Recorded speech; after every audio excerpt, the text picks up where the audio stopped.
to the SoCal Summer Swing Out podcast. The music you are currently listening to is called Dances in the Night by Pàppa D, a fellow swing dancer, musician, artist, and friend. You can find all links for streaming, socials, and videos down below. Make sure to go and support him. Now let's get into the episode. Hello, everyone, and welcome to the SoCal Summer Swing Out podcast. My name is Andrea. If you haven't already, please follow us on Instagram, Spotify, YouTube, all that jazz, because it helps us with the algorithm, and also because I have two very wonderful guests today. I have some air enthusiasts, some performers, some people who are incredibly talented, because that was proven last year at Camp Hollywood. I present to you Jake and Andrea. Hi, friends. Hello. Hi. Thank you for having us. Yeah, thank you so much. Oh, you both are very, very welcome. I mean, I wasn't wrong when I said all those things, right? You all do enjoy air and you do enjoy performing, right? Oh, yeah. Yeah. Yeah. I think that's pretty evident when I watch you two dance. When you have something like choreographed, it's like chef's kiss right there. Yeah. I mean, it's also like, we can get into this later, but also like in the social dancing too, some of the things that I enjoy most in social dancing is just like juicy connection, like really like strong and like fast, like dynamic dancing. So it's not just in the competition as well. It's like even in social dancing, I really like that too. He loves his fast swing outs. Oh yeah, we did talk about that when we had dinner, when I stayed over at y'all's place that one time, right? Which we are gonna get into, because I would love to talk about how, Jake, you started and how you said hi to Andrea, and we'll get into that. We'll get into that. But a quick question. So for those people who don't know, would you mind giving us a quick intro to who each of you are and how you started dancing? Sure. Yeah, why don't you go first? Okay. Hi, I'm Andrea. And how I came to Lindy Hop was I tried out salsa dancing and found like partner connection to be really kind of magical. I mean, I think we've all experienced when like somebody who doesn't partner dance is like, how did you do that? Like, how did you know what to do? So I found that really magical, but didn't particularly connect with the music. It's also like a little bit more sensual, which just it wasn't. I didn't connect with that, and then it took me a little while to just make the connection that Lindy Hop was the thing I should try, and now it just seems so incredibly obvious because specifically because also the air step aspect, which that's like gymnastics and cheerleading and tumbling and flipping and tricks like that was like so up my alley as a kid. And then, as we all know, Lindy Hop is such an expression of joy. And I think joy is a value that it is one of my top values. And so, yeah, I went to the Lindy Loft back in the day with Dax and took a dance in a day workshop, and then kept coming, which was like not an easy thing to do. We all go through that beginning, social anxiety, fear, first social dance, terrifying situation. And I stuck with it, and now we're here. Now you are here. And that is also where you met Jake, right? Yes. Oh, So I can talk a little bit about my start. I actually I think earliest I can think back to thinking about swing dancing in general was I saw there's a video on YouTube of some dancers, probably from like the 40s or 50s or something. And they're doing Charleston, and somebody put a Daft Punk song over it. And it just it worked, and it worked so well. And I really loved that video. And so I started looking more into swing dancing and just loved like the dynamism of the dance and how, some of the things I talked about earlier. And so it was always kind of in the back of my mind, like, oh, that seems like something I'm interested in. I'd always liked dance, but had never considered myself a dancer, had never really had much confidence in dancing. And then I moved to Los Angeles. I was living by myself. It was a random like Wednesday night, and I looked up. I just decided I was living downtown, and I decided to look up swing dancing in LA. Knew nothing about it, and Lindy Loft popped up, and I was like, oh, who are these people? No idea. I walked in, and just happened to walk into this like studio from this dancer that had traveled the world, and the rest I just kept. That was 7 years ago, and have been dancing ever since, with a mild break for the pandemic. Yeah. Of course. We always include that 2-year break in the pandemic, right? Wait, were you two practicing during that time? Not really. During the pandemic? Yeah. Oh, barely. We started doing, like air stuff right during the pandemic, and we'd go to parks and do air stuff with Paul and Laura. Yeah, we really weren't doing much dancing though. No. Yeah. Gotcha. And now with the whole air step piece, I want to get there, but I really would love if you all could recount. You already know where I'm going with this. I would really love if you could recount like how you two met, because the story to me is amazing. It's like a movie, honestly. Sure. Yes. So I think I had been dancing maybe a month and a half or 2 months, and the Lindy Loft was about to close, and they were having their last social dance, vintage rhythm with a live band. And so I was like, oh, this is perfect. I'm going to go to my first social dance. And I showed up, and I was mortified. It was terrifying, because all the good dancers came out. Like the people who are better than I had seen in the classes were there, because a lot of the top dancers don't take lessons, or at least not when I was there. And I was like, I can barely do a tuck turn. I can't keep count. Like I cannot go out on the dance floor. And so I was sitting in a chair in the corner, being a complete wallflower. I'm literally sitting on top of my hands, just watching and thinking in my head, when do I leave? Like I should leave. When do I leave? You wanna? Yeah. So, and so, I mean, the short story is, so I saw her, and I'd been going to Lindy Loft for a while. I was comfortable there. I'd seen her a few times before then. And so like I've gone through a whole ton of social anxiety when it comes to dancing. And I knew exactly, like I could see looking at her, I knew exactly what she was feeling.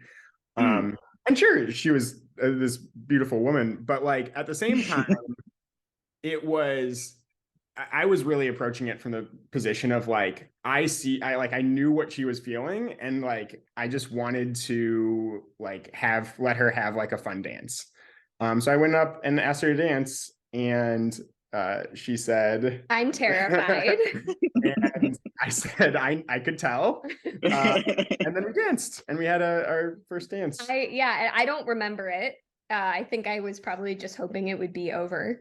But I had noticed him, and like he was in a photo on the Rhythm Juice website. So I was like, oh, this guy is an amazing dancer. Like, But and then like also I think one of the other things to set the scene for like the amount of social anxiety there is like the Lindy Loft at the vintage Rhythms was like such a cool place, like low light, the band's jamming in the background. It's like a pretty small space packed with very speakeasy vibes, packed with these phenomenal dancers. So yeah, it's hard to go in there and feel comfortable and confident. Yeah. That was the first time we talked to each other, and the first time we ever danced. Yeah. And it's not like we just like ended up in a relationship right after that. It probably like 6 months later, although you had just gone through a breakup like 3 days before. So just kind of funny, like, oh yeah, your future life partner walks in 3 days later. But eventually it turned into practicing together because he knew I was interested in air and he had always been interested in air. And yeah. Well, that's actually another like interesting aspect to it was like, we're in a romantic relationship. And at the beginning, we were also friends. We were part of this like community group that was trying to kind of carry on the memory of the Lindy Loft a little bit. And I had wanted like a practice partner and somebody to do like I said, this kind of fast dancing type stuff with for a while, and like just hadn't really found it. I've got more thoughts on that we can get into later, but like hadn't really found it. And so I meet this person and I'm getting to know her. And like, not only am I starting to like her as a potential romantic partner, but I'm also recognizing like, and these things are obviously intertwined, but I'm recognizing like she's a hard worker. She has the skills and like desire to do what I'm interested in. And so there's this thing of like, well, I want to ask her to like be a dance partner, but I also want to ask her out on a date. And like, if I ask her out on a date and it doesn't go well, how does that affect the friendship and the dancing? And like, it's all like really tough when it's intertwined like that. Right. Yeah. So then, but eventually it ended up that way where you were both in a romantic relationship and you ended up being like dance partners that worked well together. Well, the pandemic happened right after that. And so we had time to develop as a romantic relationship before we then really started getting into like competing. So I think it kind of worked out well there, because if you're trying to like start those things at the same time, maybe it's a little harder. Yeah. Now so then after the pandemic, is that when you two started like looking more into competing, or when did that come about? I think we had like floated the idea right before. So we really like, we went on our first date in like January of 2020. And so I think we had floated the idea of maybe competing in 2020, which I would not have been ready for. I mean, I would have been dancing for like a year. I mean, would have been like, you can do it, but I probably would have struggled with it. We would have struggled with it. And of course, the pandemic happened. We were like, competing's not going to happen. 2021 came around and we were like, oh yeah, we should do it this year. And I think there was actually a little bit of relief for us when it got canceled, because we were not ready. And then 2022 came around, and by then we had been doing air with Paul and Laura more. We had gotten out, we live in Santa Monica, and there's like an acro scene out here. We had been spending time in that, and we had just been dancing more. And I guess it just, it felt like the right time to go for it. Yeah, we'd kind of been talking about it. And then like, I think it was basically end of May, beginning of June hit. And we're like, oh, like if we're going to do this, it's like, we got to do this. And June was a ramp up. And then July and August was like hardcore, 4 or 5 days a week doing this. And it was tough, like, tough to dedicate that much time to it. And like doing intentional practice can be harder emotionally than just like going out with social dancing. Because like you're looking at yourself critically and like watching your dancing and being like that. Yeah. And now I'm curious, because every single partnership approaches practice differently. So how do you two approach intentional practice? Oh God, that is something that we probably should work on. This year it's definitely going a lot better, but we had a lot more we needed to learn and figure out last year. I mean, I think setting your intentions and like laying out a game plan is like so important. And I think a lot of the times when we fall off of that is when we have less successful practices.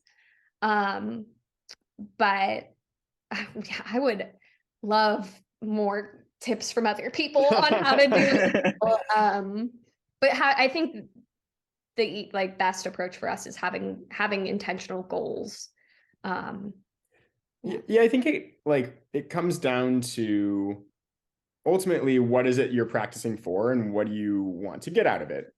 If you are practicing to just be a better social dancer, well, haven't really done that, so I can't really speak to it, but I imagine that there's a different thing than what we are doing, which is, we're practicing for Camp Hollywood, amateur strictly, like primarily. And so for us, what that means is like, that is 2 stages. There's prelims and finals, and they happen to actually be like kind of different skills to some degree.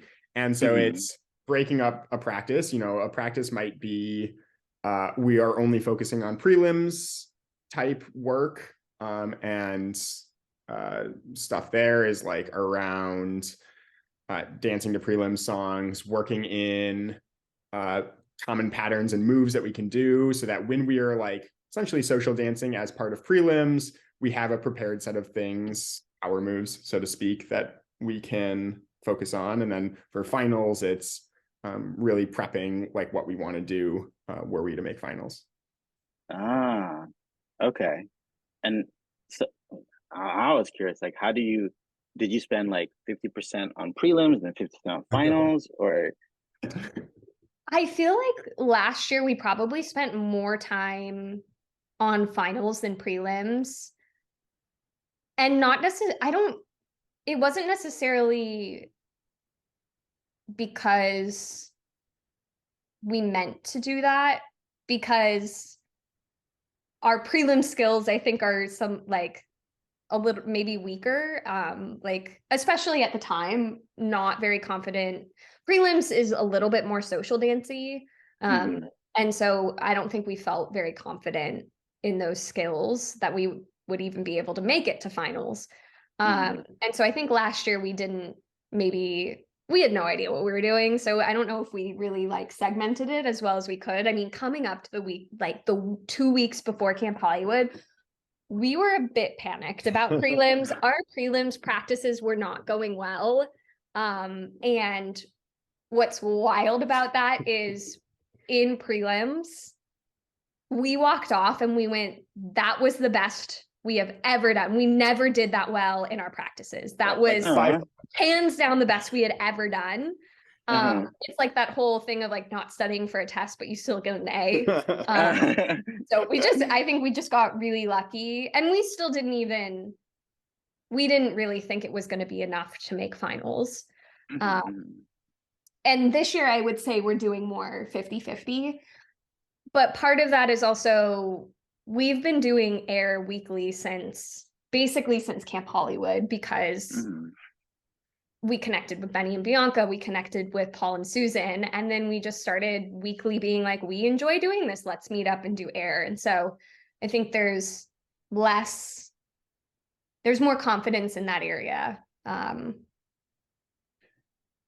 One of the other things that I wanted to add, like reflecting on last year, is I think that, like, this is I think common in all kinds of practice, is we were probably focusing on the finals prep more, because that's what we were feeling more comfortable with.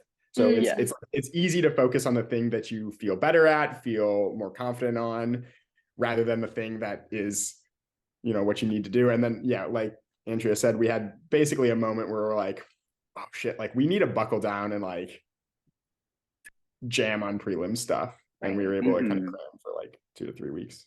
Yeah. I mean, it showed that you all prepped, because that spotlight, those spotlights, they were nice. They were nice. Yeah.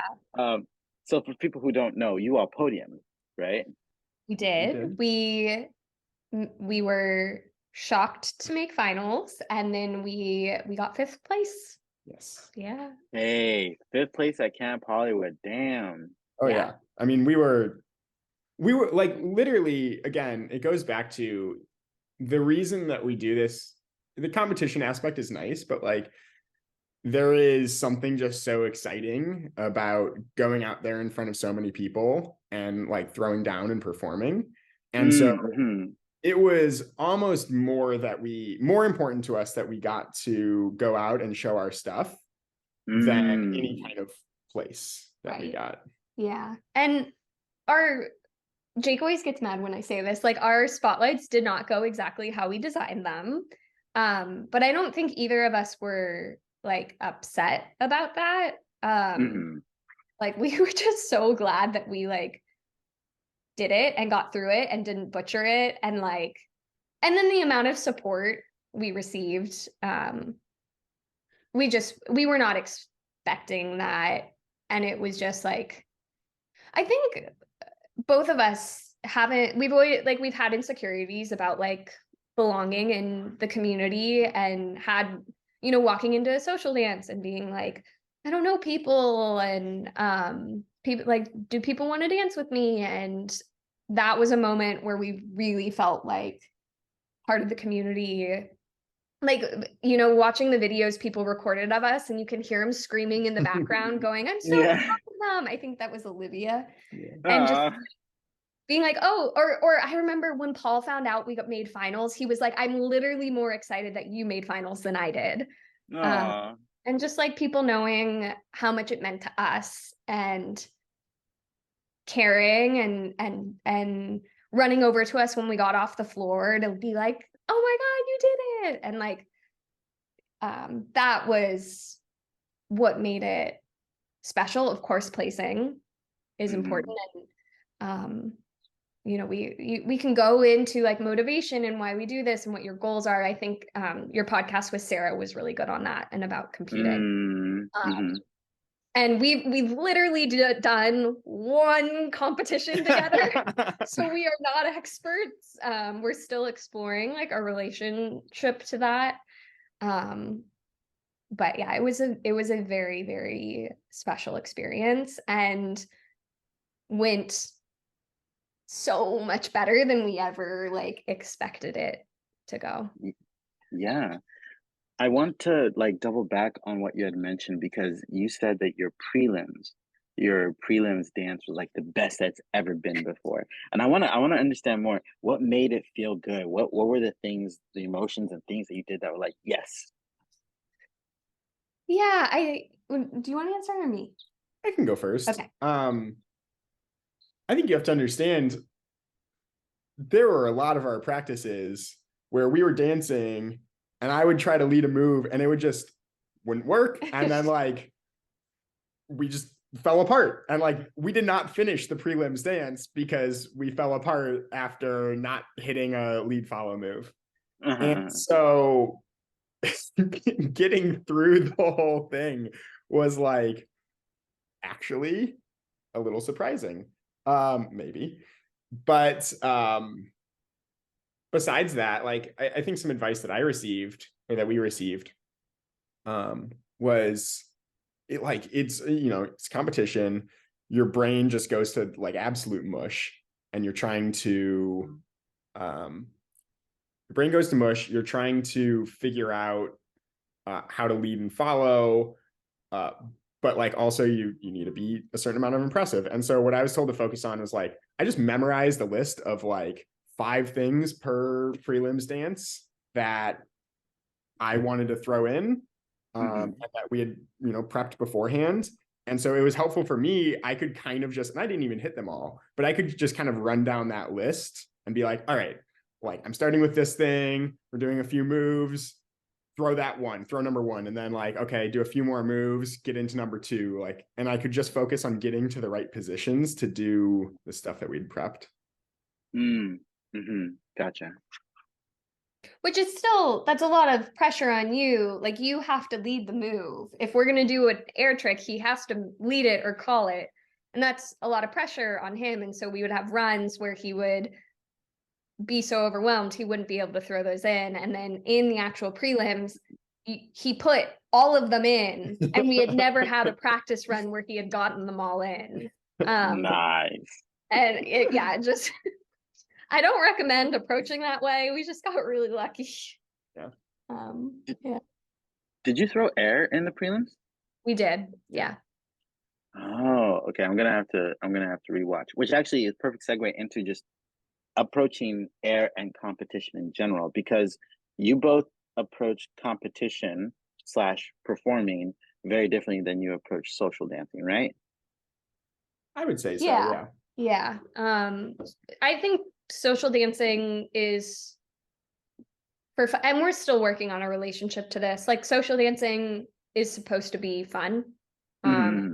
And I think sometimes we forget that, and we're like, oh no, this is practice, this is like prep for being a better dancer so we can compete better. And we have to remind ourselves, no, we're like, we do this because we enjoy it and connecting with our friends and being silly. And competing has a lot more intention. Well, they both have different intentions, but yeah. I think one thing, like, as I mentioned before, get a lot of joy and pleasure out of like ripping through a swing out and just like fast dancing. You know, you hit the swing out, you hit the end of the line, you whip around again. Like, I love that feeling. And for a while, I think that's what I was putting in my social dancing. And there was a lot of anxiety around, you know, are the dances that I'm dancing fun for my follow? Yeah. And I think recently what has worked well is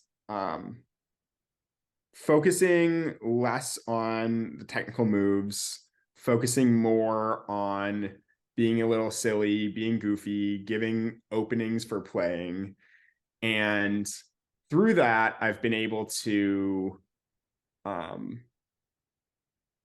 have more fun dances myself, fun in a different way from, you know, competing and ripping fast swing outs, as well as I think like actually having just overall better dances with my follows. So to summarize, I guess, like, yeah, it's just a different feeling and a different joy that I get from the two styles of dance. Yeah.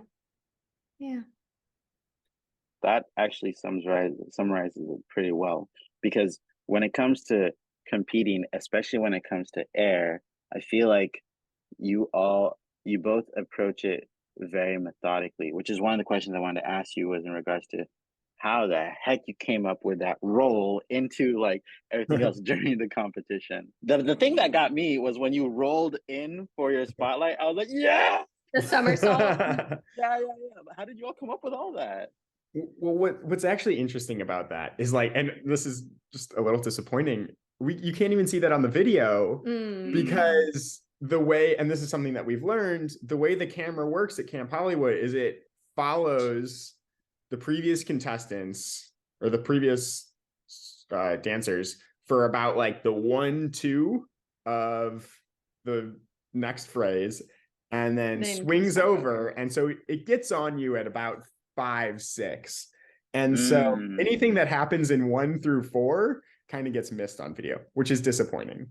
But that was we were just kind of jamming on different entrances. We wanted something unique, right? And it was a recommendation from somebody else actually to explore.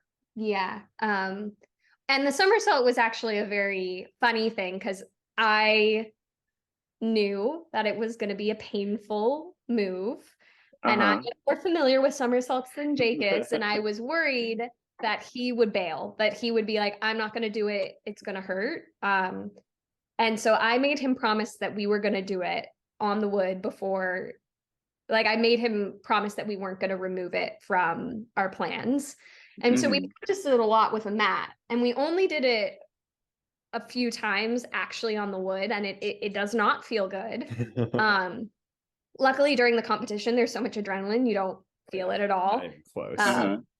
But yeah, we wanted to do something unique and fun, and so yeah, it just kind of came together. And outs are always, like, getting out onto the floor is always interesting because you want something, you have so little time to get out there, do a bunch of stuff, potentially put in 1 to 2 air moves, and then get off the floor. It's so little time. It's like 14 seconds. And so like, anything that you do, if you spend 2/8 getting out into the middle of the floor and they're not that interesting, that's 25% of your total, 8/8 out. So, it was something interesting, an interesting way to travel through the floor, and we liked it. Yeah.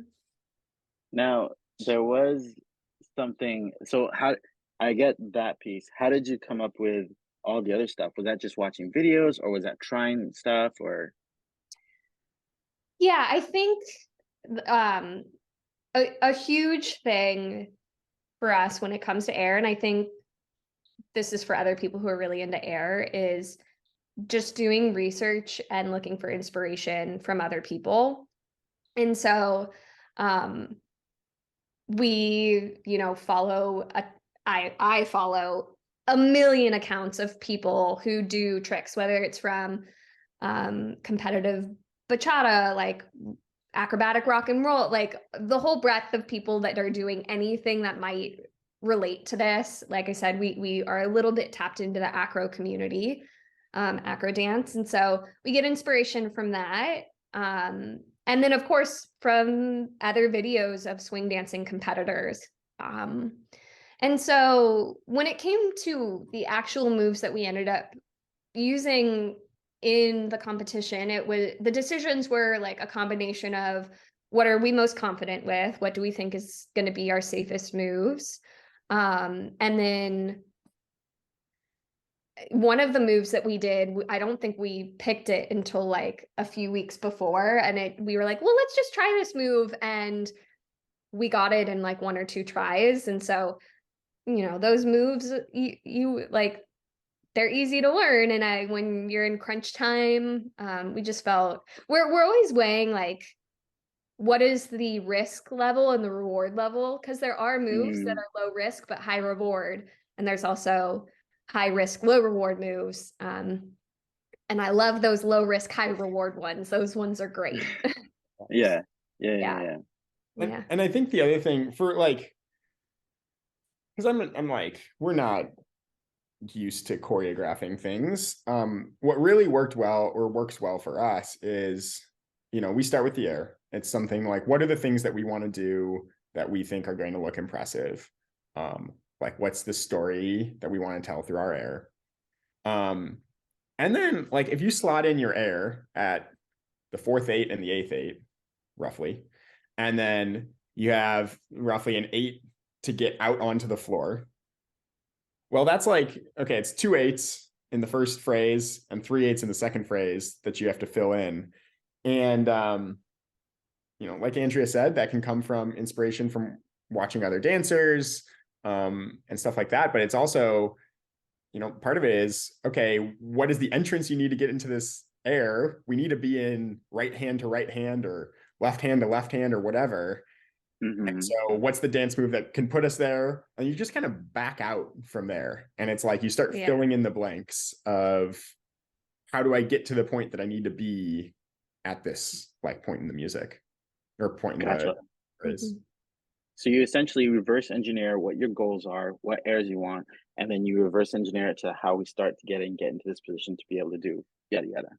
That's how we do it. And that part of that is just because air is something that we are really, really into.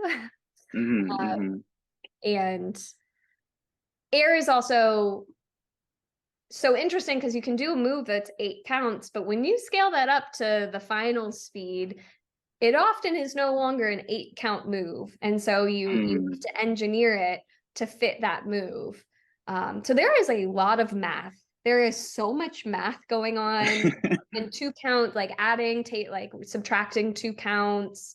We were working with Benny and Bianca yesterday, and we had planned out our whole thing. It was 8 8s. And then when we ran it full speed, we were now over 4 8s. So we had to remove 4 8s. So it's, it's 4 counts. 4 counts, not 4 8s. Wild. 4 counts. Really bad at math. 4 counts. Yeah, we had to remove 4 counts. And so yeah, it's testing and running through it, and I think, like, obviously we're passionate about air.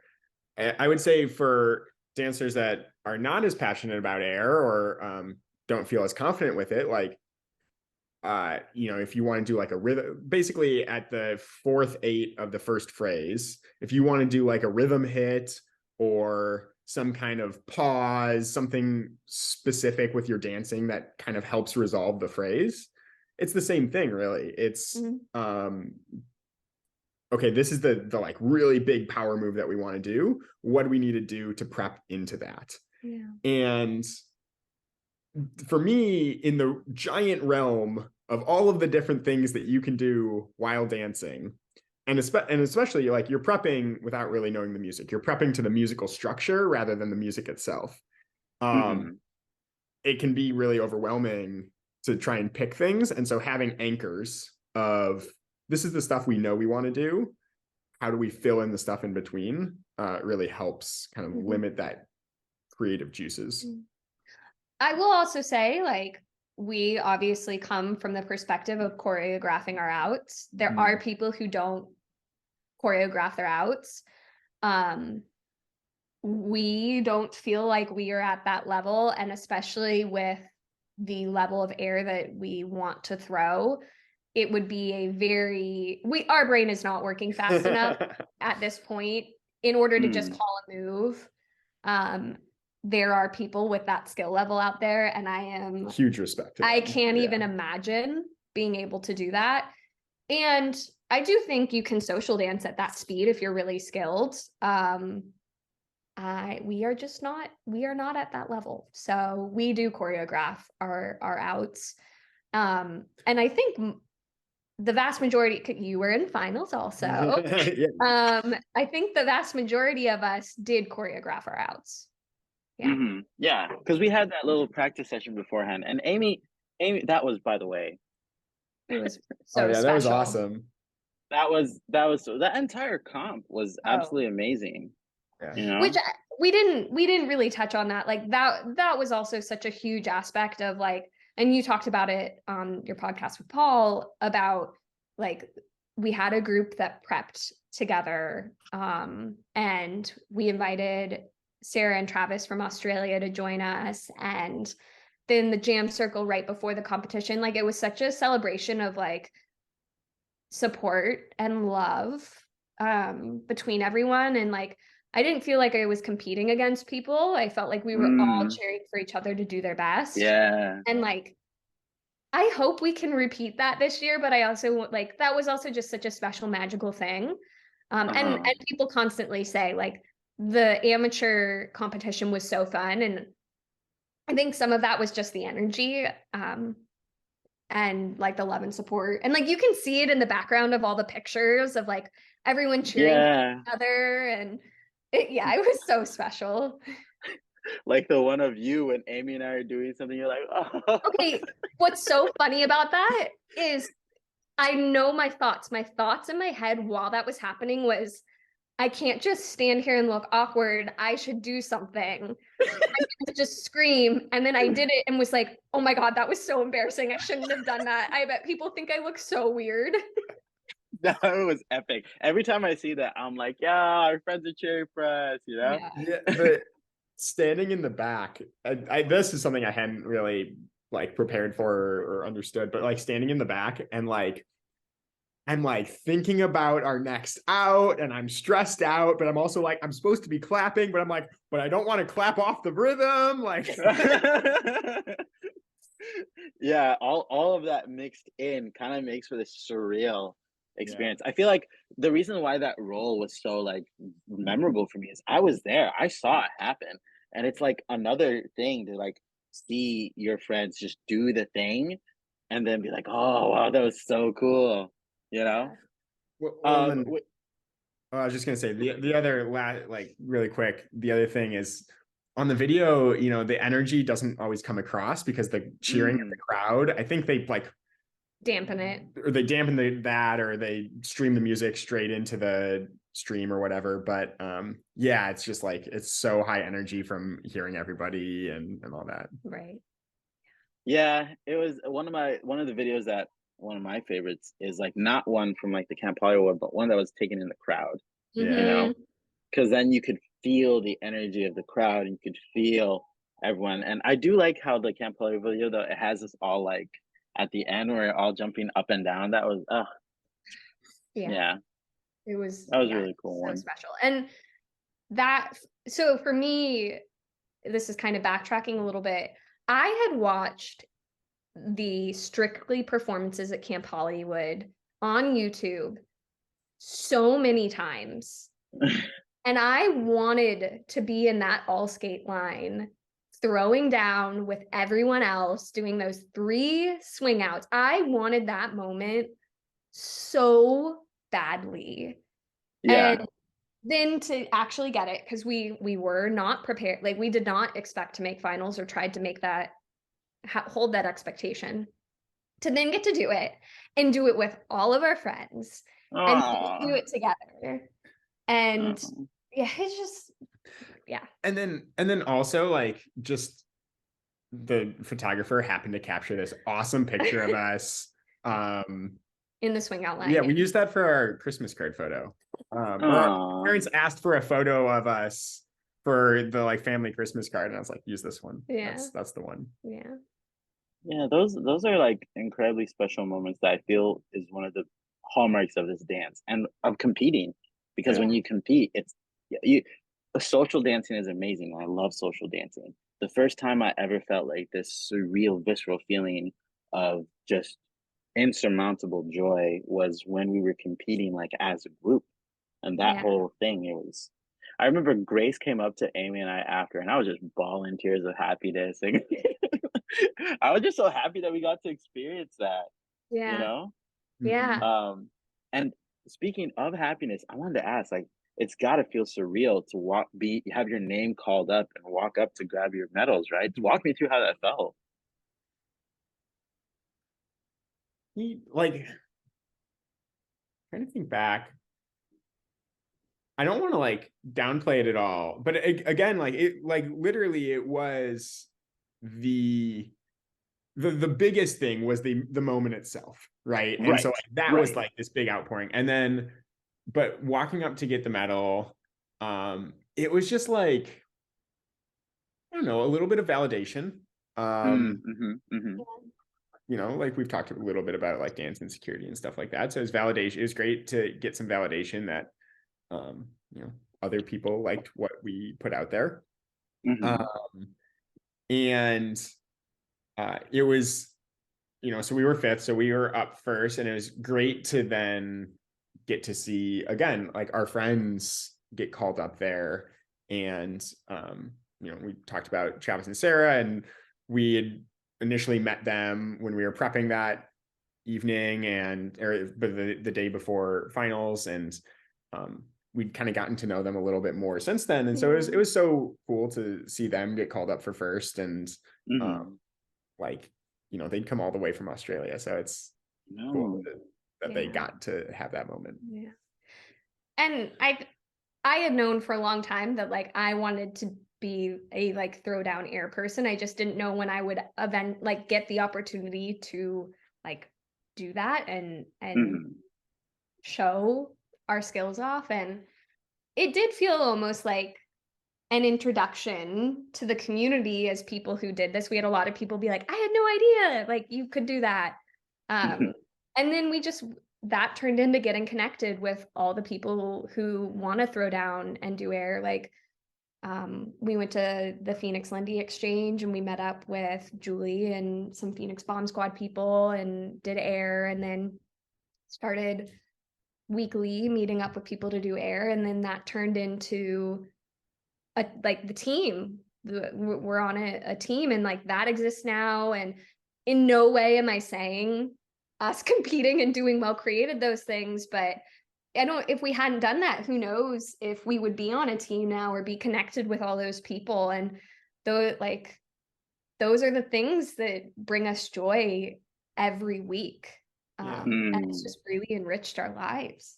Yeah, it's kind of interesting because for a long time I was focused on, I want to be correct technically. I want to do the moves correct technically. And I didn't really understand how important the community aspect was and how rich of an experience that can be. And showing up to a dance and seeing friends that you weren't expecting to see there, and then just being able to dance that night. And so it is also magical and part of what makes Lindy Hop and our community so great. And competing and potentially placing is part of what led to that, of being more connected with people in the community. Yeah. I think that's a powerful insight that you have there. And speaking of insight, so before I go into the final ending-ish portions of the podcast, is there anything that else you wanted to talk about that we didn't bring up yet? I think one thing, this is my personal belief, and I think, again, Jake and I have done one competition.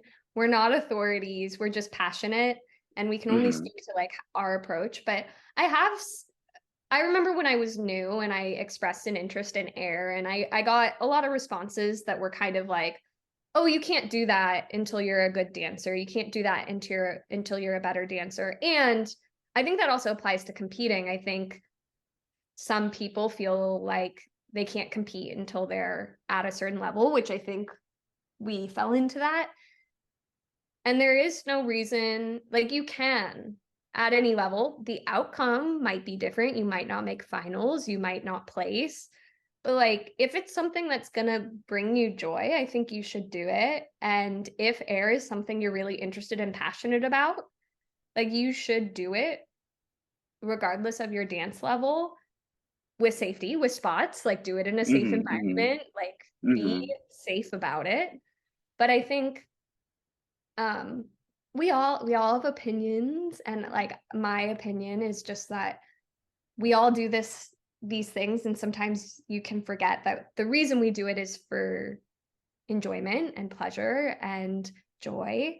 And if something like competing or doing air will do that for you, you should do it. You should do it, regardless of if you're going to be the best at it or if you're going to place or anything. And I think that's something that we didn't always recognize. But I think the other thing to just call out there again, that, dancers of any skill level can compete and should, I think, if they have that desire. I think we're both hands down better dancers than we were a year ago. And I think a big part of that is the intentional practice that goes into, I am competing, I have a goal to work towards, can really help you improve. If you're not going to classes and you're just social dancing, it can be difficult to build up new skills. Some people do it, and not sure about that, but for me personally, it's hard to do that. And so having a goal and something to work towards can really help with making progress. Yeah, that's 100% true. Well, I think that I speak for a lot of people when I say that, because I've seen you all do air, and because we've done air in the same realm, y'all's air is tight. It's really freaking cool to watch. You are really good at air too, Andre. No, you're really good at it, and you pretend you aren't. It comes very naturally to you. Yeah. You are very kind, Andrea. You are a good friend. I'm not making it up. I believe. Okay. All right. That's fair. Now, let's move on to the more interesting topic, which is I wanted to know, I'm going to ask you guys the 3 questions at the end of each of my podcasts. So the first one is, where can people find more information about you? Links, Instagram, anything? The best place for me is probably Instagram. I am at Andrea. If anybody wants to chat, wants to geek out over air or anything, hit me up. I love talking about air or just like sending air videos back and forth. Yeah. And yeah, I'm Jakers JKERZ4 on Instagram. He's not very active. I am not active at all. I think the last like 2 or 3 posts that I have were appreciation posts for her. But you know, who knows? Maybe at some point I'll start posting more regularly, and if I do, it'll probably be dance content. And even if I don't, again, similar to Andrea, like I'm happy to chat with people and talk about air, talk about dancing. I'd love to connect with more people, so definitely reach out. I have so many things I want to post, but I'm waiting till post Camp Hollywood because I'm like, I can't give away our tricks that we're doing. That I'm pretty sure that a lot of people would be very interested in that. Your message about how you don't have to wait. I think there are some people who have been wanting to do air who may have that same spirit, but I think what you said is going to really inspire others. And then the second question I was going to ask is where do we expect to see you? Where are you traveling to for the rest of the year? So we haven't made a ton of plans because we have team practice and we're like focusing on prepping for Camp Hollywood. But post Camp Hollywood, we might do Phoenix Lindy Exchange again. We had a lot of fun last year. And then we would we're hoping to go to Snowball. We gotta start like rallying the I don't know, everybody to get us to all like commit. We've been talking about, so we would love to go to that. And I think we're definitely open to other things, but we have just been single-mindedly preparing for Camp Hollywood. So those are the 2 that are like TBDs after Camp Hollywood, and I think we haven't really planned for anything in 2024 yet. Yeah. Except for one event. That one. SoCal Summer. Yes. Which I heard is going to be awesome. Hey. Send you a check later. All right. And the last question, which is one of my favorites to ask, is what is the message you'd like to leave for any Lindy hoppers and swing dancers that may be listening right now? Do you want to go first? Okay. I mean, I have like a million things that I could probably say, but I think one that I try to remind myself consistently is that it's all about having fun and it's all about joy, and various things can distract you from that at times. And that's totally like okay and normal, but reconnecting with what like wakens that up in you, that joy is staying connected to that. It's just so important. And if you're not having fun, you're not enjoying it, like why do we do it? And there's like when we're prepping, like there are aspects of prepping for competition that are not fun. And so I think we have to push through those. But I think it's just so important to remember, like, all of this is just about enriching our lives. I think for me, like, I haven't honed in on anything. I think it has to be something around like, there's been a very distinctive shift for me from having a lot of anxiety around social dancing to now feeling comfortable with it. And I think part of that, like I would say, is build your community. We didn't really get into this, but I didn't really understand early on how people competed. Like, how do you find a dance partner? And now I understand. It's you're friends with people in the dance community that you dance with a lot. And then you're like, oh, this competition's coming up. Do you want to do it with me? And so like having the community and a group of people that you can go to a dance and see and feel excited about seeing is just so important. And then like alongside that, similar to what Andrea said, just connecting to the joy in the dance, and not trying to like let go of some of the pressure or that comes with it, and just focus on enjoying it. Because if you're enjoying it, chances are, again, this is a lead focused perspective, but if you're enjoying it, chances are your follow is going to enjoy it too, most of the time. And so yeah, like obviously give them space to play and stuff, but yeah, just focus on like having fun. Yeah. I think that having fun insight that you both are mentioning and that community aspect is like so important. And I feel like there are people listening that need that reminder. So I appreciate you both saying that. Yeah, of course. Well, don't go anywhere after I stop recording, but everyone else, thank you so much for listening to us till the end. The key word for today, if you stay to the very end, is air is awesome.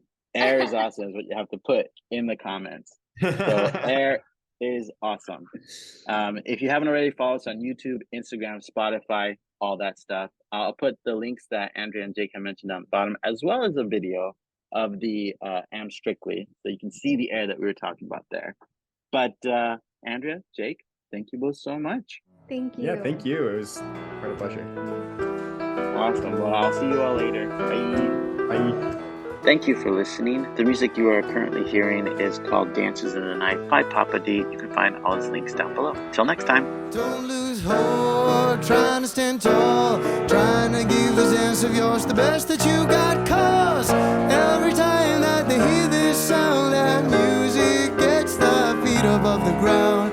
Time just seemed to stop in every move. Seems all your life what is based on tonight, and all you gotta do is do it right. You gotta move, you gotta move, you gotta move, move, move. Got to be a